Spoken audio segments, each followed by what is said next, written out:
depan maka kita melepaskan salawat dan salam kepada Nabi kita Muhammad Rasulullah SAW, yang mana semoga kita tergolong umat yang berada selamatnya. Amin. Amin. Baik, apa kabar anak-anak Bapak? Alhamdulillah, luar biasa. Allahu Akbar. Alhamdulillah, semangat betul.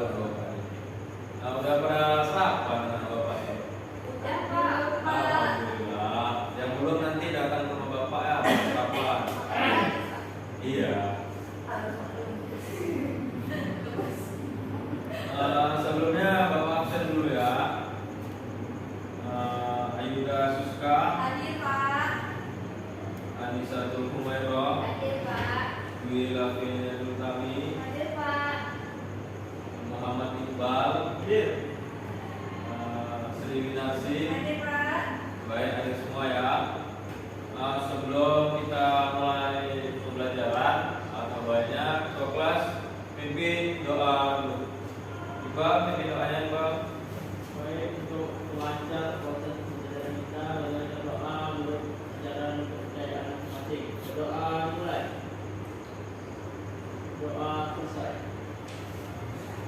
Baik, ya untuk pembelajaran kali ini kita akan melanjutkan pembelajaran yang kemarin minggu lalu.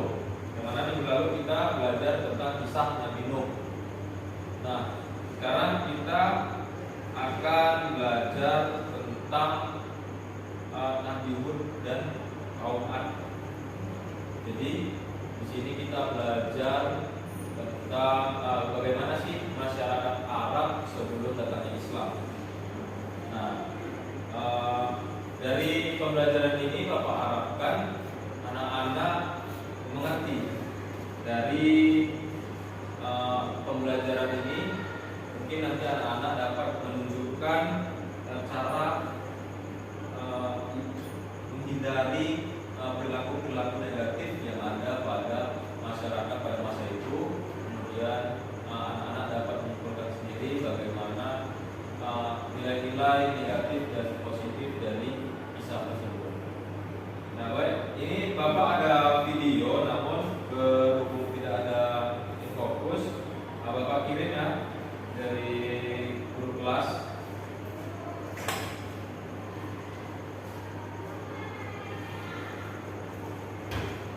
Jadi Bapak kasih waktu untuk menonton 5 menit.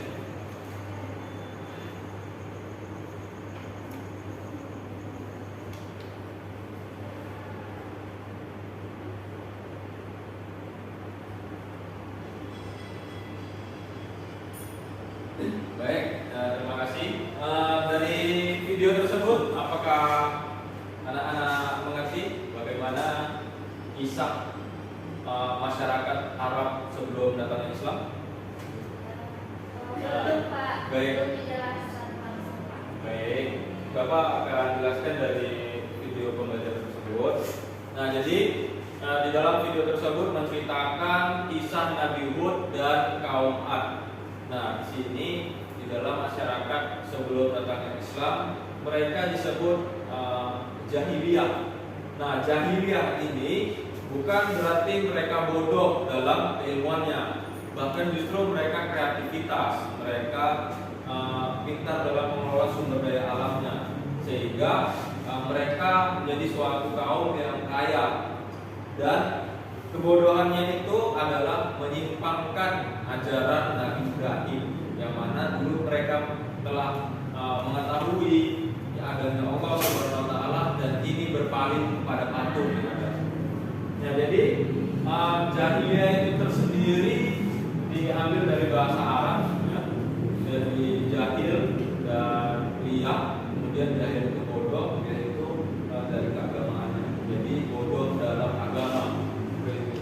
Di masyarakat Arab itu sendiri mereka menyimpang, berperilaku yang sangat menyimpang dari ajaran Islam, yang mana di masa itu mereka melakukan perilaku-perilaku tercela, yaitu mereka melakukan pencurian, melakukan memperlakukan anak-anak perempuan itu tidak baik dipandang, sehingga mereka menganggap semua ini benar-benar ajaran dari nenek moyang mereka. Nah, mengapa mereka tidak percaya dengan adanya Allah dan malah mereka menyembah patung? Karena mereka mempercayai bahwa patung-patung yang mereka sembah itu adalah nama-nama besar yang ada di masa sebelumnya. Dari turun temurun nenek moyang mereka mempercayakan diri dan percaya bahwa patung-patung tersebut memiliki kekuatan dan bisa mengabulkan apa yang mereka cinta, apa yang mereka inginkan. Maka dari itu di dalam patung-patung tersebut dari kastanya mereka ini menyembah patung emas, terbuat dari emas, batu, perak maupun kayu. Yang kaya akan menyembah patung yang emas, terbuat dari emas, dan yang miskin terbuat dari kayu. Nah, jadi saya ingin bertanya kepada anak bapak, siapa yang tahu nama patung yang mereka sembah? Abu Janda. Bukan, Abu Janda itu masih sekarang. Jangan pakai sorban tapi Abu ya. Untuk dari patung-patung tersebut sebenarnya pada zaman Nabi Nuh patung-patung itu juga udah ada. Namun mereka menyembah kembali di patung-patung yang di dalam Nabi Nuh. Nah, Nabi Nuh itu kan dulu kaum Ad ini sebenarnya adalah keturunan dari kaum Nabi Nuh. Nah, jadi mereka disebut jahil karena dulu Nabi Nuh adalah salah satu nabi yang memiliki kepercayaan kepada Allah Subhanahu wa taala. Nah, jadi dari patung-patung itu ada yang bernama Yakut, ada yang bernama Hamdan, kemudian ada yang bernama Jikila, dan dari semua patung ada 4 patung yang mereka anggap tua dan memiliki kekuatan yang lebih, yaitu biasa disebut Lata atau Uzza, Manat, dan Hubal, seperti itu. Jadi dari 4 patung ini mereka percaya memiliki kekuatan yang besar. Nah, di suatu kejadian Nabi Hud mengajak mereka untuk melakukan untuk berpaling daripada patung kepada Allah Subhanahu wa taala. Namun apa? Mereka malah menolak dan mengolok-olok Nabi Hud. Yang mana mereka mengatakan, celakalah kamu Nabi Hud. Celakalah kamu Nabi Hud karena menghina sesembahan kamu. Nah, terus apakah anak-anak tahu apa yang dilakukan pada Nabi Hud setelah itu? Ya. Nabi Hud mengadukan kepada Allah Subhanahu wa taala dan agar Allah Subhanahu wa taala langsung membalasnya dengan azab yang akan diberikan. Jadi suatu hari kaum itu atau desa itu tertimpa suatu kekeringan yang sangat panjang, sehingga ekonomi menurun, semua sumber daya menurun, mereka kelaparan, dan mereka semua malah meminta kepada patung-patungnya. Patung-patung yang mereka buat sendiri itu disembah, padahal itu benda mati yang tidak bisa berbicara. Bahkan mereka bisa membuatnya sendiri. Namun mereka percaya bahwa patung-patung tersebut memberikan kekuatan dan bisa mengabulkan keinginan mereka. Nah, disinilah salah satu kebodohan pada masa itu yang disebut jahiliyah. Nah, untuk itu dari kejadian itu kemarau panjang dan mereka selama itu meminta kepada patungnya. Nah, setelah itu datanglah awan yang begitu gelap. Awan yang begitu gelap datang. Mereka pikir akan turunnya hujan. Jadi mereka bergembira, sangat bergembira. Mereka sangat bergembira untuk agar datangnya hujan. Mereka merasa permintaan mereka dikabulkan oleh patung-patung mereka, dan mereka sangat gembira sehingga awan-awan hitam itu gelap menutupi kampung mereka atau desa mereka, dan malah bukan hujan yang jadi, malah terjadinya badai yang besar-besaran.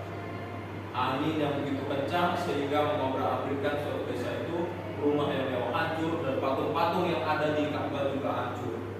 Lalu mereka membuat Ka'bah itu mengadakan biasanya ada pesta-pesta yang perlombaan untuk membuat patung tersebut, dan patung yang paling bagus itu yang dijadikan sesembahan. Jadi di kejadian itu hancur semua yang ada pada mereka, harta-harta mereka hancur semua. Jadi dari kisah tersebut kita bisa mengambil kesimpulan bahwa ketika kita sudah kaya, ketika kita sudah memiliki kreativitas, inovasi, dan sumber daya alam yang melebihi dan dapat kita pergunakan, janganlah sesekali kita melupakan Allah Subhanahu wa Ta'ala, karena semua itu datangnya dari Allah dan kembalinya kepada Allah. Dari pembelajaran kali ini, apakah ada yang ingin anak-anak Bapak tanyakan dari penjelasan-penjelasan Bapak dan kisah-kisah Nabi Hud dan kaum Ad? Bapak silakan.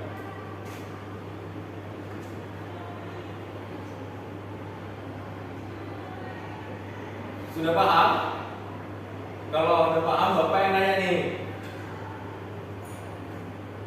Sudah paham? Kalau udah paham, Bapak nanya nih. Pak, saya mau nanya. Baik. Jadi setelah kejadian kan kaum Nabi apa kan itu datang bencana dengan Pak. Nah, setelah itu keadaannya gimana lagi Pak? Itu setelah itu keadaannya hancur sehancur-hancurnya, dan Nabi Hud itu selamat karena membawa kaum yang percaya kepadanya itu hijrah ke suatu kota. Hijrah ya, Pak? Jadi hijrah dan selamat. Kampung itu terkena badai. Nabi Hud melihat dari kejauhan bahwa kampung itu telah hancur. Jadi dari situ kita dapat memilih, karena setiap manusia di dalam hidup ini mempunyai pilihan dalam hidupnya masing-masing. Ada pertanyaan lagi?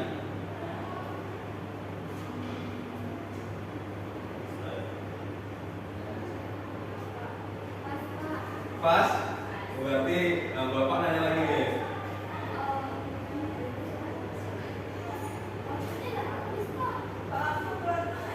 Pokoknya anak Bapak nanti jangan niru perilaku-perilaku yang ada pada kaum Ad, karena itu perilaku yang sangat tercela. Dan untuk papan tulis kosong, karena untuk pembahasan ini adalah kisah dan sejarah, dan mungkin kalau mau Bapak tuliskan nama-nama patung yang tertua saja ya, nama-nama patung yang tertua, sehingga mungkin nanti dapat diimplementasikan.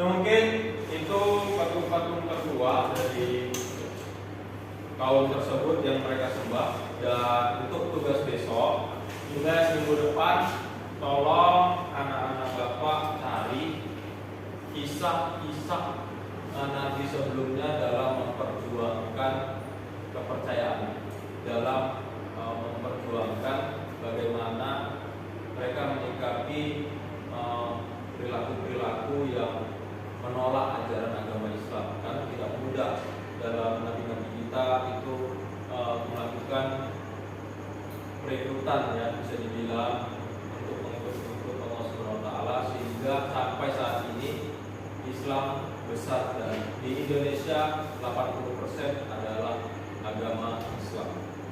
Nah, mungkin itu saja, berhubung waktunya sudah habis dan masuk jam istirahat. Bapak akhiri. Mungkin sebelum Bapak akhiri, alangkah baiknya kita berdoa untuk keselamatan dan kita bersudahi dengan melapaskan hamdalah.